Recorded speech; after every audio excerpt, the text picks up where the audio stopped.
હું નિયતિ પટેલ, સ્વાગત છે તમારું 5LP ન્યૂઝમાં।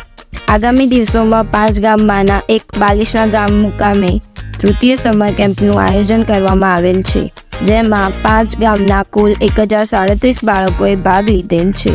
આ સમર કેમ્પમાં બાળકોને જુદી જુદી જૂનવાણી અને અદ્યતન પ્રવૃત્તિઓ શીખવવામાં આવશે તથા બાળકોના મનોરંજન માટે જુદી જુદી પ્રવૃત્તિઓ તથા આનંદ મેળો, વન શહેર, ગામ દર્શન તથા બાલિશનાની GIDCમાં આવેલ ફેક્ટરીઓ જેવી કે ઈસબગુલ આઈસ્ક્રીમ, પ્લાસ્ટિક પ્રિન્ટિંગની મુલાકાત લેવામાં આવશે।